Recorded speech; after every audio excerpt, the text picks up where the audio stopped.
Assalomu alaykum azizlar. Demak 2022-yil 4-dekabr 40-savolga yetib keldik.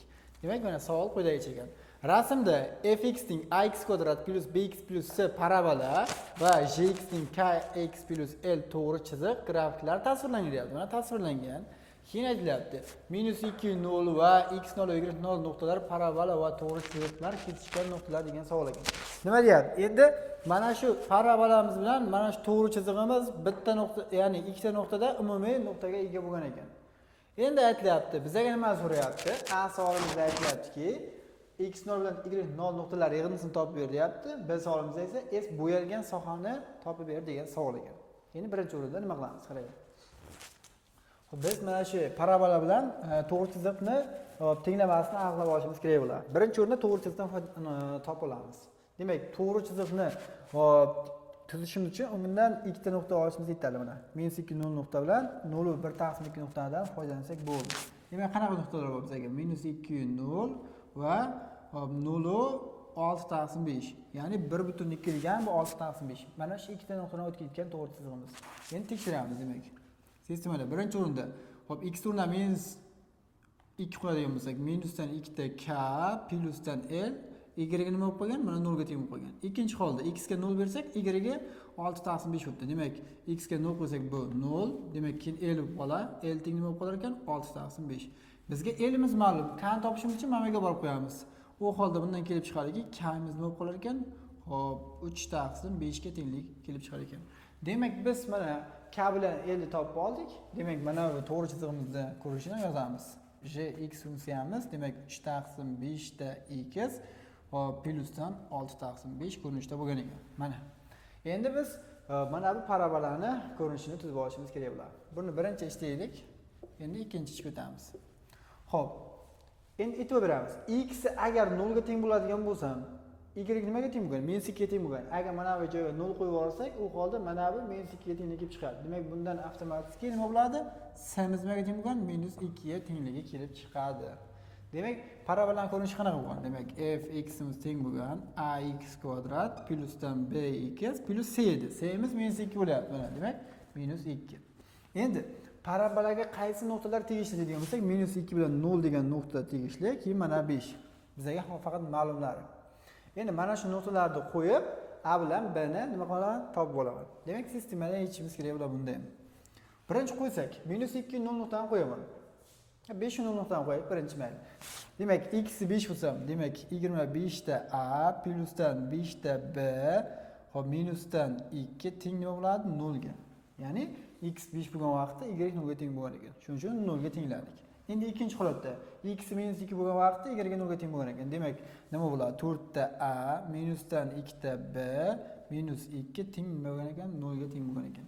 Mana shu sistemani yechib a bilan b ni topib olamiz. Demak, ketdik. Buni yechadigan bo'lsak. Xo'p. Demak, mana buni shunaqa qilib turib 2 ga buni 5 ga ko'paytirib olib, shundagina qo'shib yuborsak, o'zi kelar ekan joyiga. Demak, yozaman. 25 ta a plusdan 5 ta b teng ekan 2 deyman. Buni yozaman. 4 ta a minusdan 2 ta b teng 2. Buni ko'paytiramiz 2 ga, buni ko'paytiramiz 5 ga. Bu holda qanaqa ko'rinishga keladigan bo'lsak, bundan kelib chiqadiki, yozadigan bo'lsak, mana kelib chiqadiki, qayerda yozamiz? Mana bu yerda yozaylik. Mana shu yerda yozaylik. Bundan kelib chiqadiki, nima bo'ladi? Sistemada hop 50 ta a plusdan 10 ta b teng qoladi nimaga? 4 ga. Keyin 5 ga ko'paytirsak, u holda 20 ta a hop minusdan 10 ta b teng bo'lib qoladi nimaga? 2 kira 5 10. 10 bo'lib qoldi mana. Endi shunaqa qilib qo'shaman. Qo'shsam mana 10 ta bilan 10 ta nima qilib ketadi? Yeyishib ketadi. Demak, 50 ta, bu yoqda 20 ta, 70 ta bo'ladi. Bundan kelib chiqadiki, 70 ta a miz nima bo'lib qolar ekan? 14 ga teng bo'lar ekan. Bundan kelib chiqadiki, a ni topadigan bo'lsak, u holda shunaqa qilib 7 ga bo'lib yuborsak, 14 ga bo'lak, 14 ga bo'lsak, a miz 1/5 ga tenglik kelib chiqadi. Mana bundan kelib chiqyaptiki, a miz 1/5 ga tengligi kelib chiqdi. Endi ixtiyoriy bittasida shuni olib borib qo'yib, nimani topib olamiz? B ni topib olishimiz kerak bo'ladi. Hop, B ni mana bu yerdan topib qo'yaman. Mana shu ifodaga shuni olib borib qo'yaman, men buni topaman. Demak, 4 ko'paygan a ni o'rniga qo'yamiz 1/5. Demak, 4/5 minusdan 2 ta b miz teng bo'lgan 2. Mana shu yerdan bni topamiz. Demak, hop 2 ta bni topadigan bo'lsak, 4 taqsim 5 dan ayiramiz 2 ni. Bu nimaga teng bo'ladi? 10 demak minus 6 taqsim 5 ga teng bo'lar ekan. Demak, bni topadigan bo'lsak, bimiz minus 3 taqsim 5 ga tenglik kelib chiqadi. Mana. Buni ham aniqlab oldik. Demak, bimiz minus 3 taqsim 5 ga tengligi kelib chiqdi. Bu tushunarli bo'ldi. Endi biz mana bu parabolamizni ko'rinishini yozsak bo'ladi. Demak, ko'rinishi qanaqa bo'lib qoldi? Demak, fx parabolani ko'rinishi bo'lib qoldi mana. Mana shuni yozaylik. Fx teng nima bo'lib qoldi? 1 taqsim 5 Xo'p, x kvadrati minusdan 3 taqsim 5x minus 2 ko'rinishda bo'lib qoldi. Demak, parabolamiz mana bu ko'rinishda, to'g'ri chizig'imiz esa mana bunaqa ko'rinishda bo'lib qoldi. Endi bizga nima zarur? Bizlar x nol bilan y nuqtani topishimiz kerak. Mana bu. Endi uni topishimiz uchun nima qilishimiz kerak? Mana bu nuqtada ikkalasi bitta qiymatni qabul qilgan. Ya'ni x agar mana shu nuqtada, mana shu nuqtada, mana tushadigan bo'lsak, mana shu joyda x nima bo'lgan? X 0 da mana qanaqadir y 0 ga erishgan. To'g'rimi? Demak, x 0 da ikkalasi bir xil qiymatni qabul qilgan. Mana bu yerga qanaqadir x 0 qo'ygan vaqtimiz bitta son chiqsa, mana bu yerga ham x 0 o'rnab qo'ygan vaqtimiz bir xil son chiqadi. Ikkalasi bir xil qiymatni qabul qiladi. Endi shuning uchun x 0 ni shunday qo'yib yuborsam, keyin y 0 ga teng qoladi ikkalasi ham. Shunday qilib, bunga ham x 0 qo'yib, bunga ham x 0 qo'yib, ikkalasini tenglashtirib yuboramiz. Xo'p, buni qayerdan bajaramiz? Mana shu yerdan bajaraylik. Endi e'tibor beramiz. O'sha ishni bajaramiz. Mana bunga x 0 ni qo'ysam, demak, nima bo'lib qoladi? Birinchi mana bunga qo'yadigan bo'lsa nima bo'ladi? 1 taqsim 5 x 0 kvadrati hop minusdan 3 taqsim 5 x 0 minusdan 2 teng nima deyapmiz? Unga 3 taqsim 5 x 0 hop plus 6 taqsim 5. Shunda 5 ga ko'paytirib yuborsam bo'ldi. Demak, x 0 kvadrati minusdan 3 ta x 0 minusdan 10 teng bo'lar ekan 3 ta x 0 plusdan 6. Bir tomonga yig'ib olamiz. Demak, x 0 ni kvadrati minusdan 6 ta x 0 minus 16 teng ekan 0. Demak, buni yozadigan bo'lsak, x 0 minusdan 2 ko'paygan x 0 keyin nech desak bo'ladi buni? 8 desak. Mana buni plusdan 2 qilamiz. Buni minusdan 8 qilaylik. Teng 0.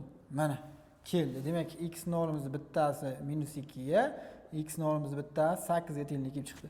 Minus 2 bo'lmaydi, chunki x 0 imiz musbat tomonda turibdi-ku. Shuning uchun minus 2 chetilib ketadi. Demak, x 0 imiz 8 bo'lgan ekan. Demak, mana shu x 0 nuqtamiz 8 ga mos kelgan ekan. Endi xuddi shunday qilib y 0 ni topib olishimiz kerak bo'ladi.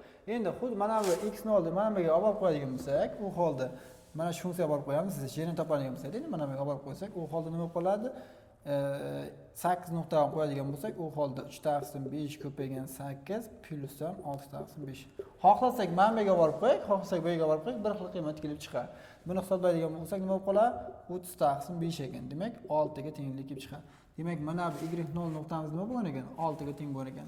Bizdan nima so'ragandi? A savolda aytayotgandiki, ikkalasining yig'indisini topib ber degandi. Demak, x0 nuqtamiz nima bo'lgan ekan? x0 nuqtamiz 8 ga, y0 nuqtamiz 6 ga teng bo'lgan ekan. Yig'indisi nimaga teng bo'ladi? 14 ga teng bo'ladi. Endi e'tibor beramiz. Mana shu bo'yalgan sohaning yuzasini topishimiz kerak-da. To'g'ri? Bo'yalgan sohaning yuzasini topishimiz kerak. Demak, mana bu yerga sig'ab, mana shunaqa yozib qo'ysam bo'ldi. Endi qaraymiz. Qaraylik. Mana bu nuqta bor bizdagi -2 0, keyin mana bu nuqtamiz nima bo'lib qoldi? Mana shuni qanaqadir A nuqta deydigan bo'lsak, koordinatasi 8 0 bo'lib qoldi. Endi mana shu ikkita funksiyani o'zi qayerda kesishyapti? Mana bu nuqta bilan bu nuqtada kesishyapti, to'g'rimi? Endi mana shu bo'yalgan sohaning yuzasini topmoqchi bo'lsam nima qilaman bular? S bo'yalgan sohaning yuzasi teng bo'ladi. Chegarasi mana -2 dan mana 8 gacha bo'lyapti, mana bu nuqtagacha. Demak, -2 dan 8 gacha qaysi funksiyaning grafiki yuqorida joylashgan? Mana bu to'g'ri chizig'ida joylashyapti. Bundan buni ayirib tashlayman-da, bo'ldi. Demak, bu funksiyamiz qani? Mana bu 3 taqsim, demak 3 taqsim 5x plus 6 taqsim 5. Mana shundan nimani ayirib tashlaymiz? Buni ayirib tashlaymiz. Demak, minusdan 1 taqsim 5x kvadrati plusdan 3 taqsim 5 ta x plusdan 2. Mana shu keyin qovusga qo'yib dx deyman. Xullas, mana shu integralni shunday hisoblab chiqarsa, hisoblab chiqqandan keyin javobimiz 100 taqsim 3 degan narsaga kelib qoladi. Buni yozadigan bo'lsak, 33,3 dan 1 ga tenglik kelib chiqadi. Demak, B savolimizga javob bo'yalgan sohaning yuzasi yoki 100 taqsim 3 yoki 33,3 dan 1 deb qo'ysak ham bo'ladi. Bo'yalgan sohaning yuzasi hop 33,3 dan 1 degan xulosaga kelamiz. Shu bilan mana Savolimiz ham o'z nihoyasiga yetgan.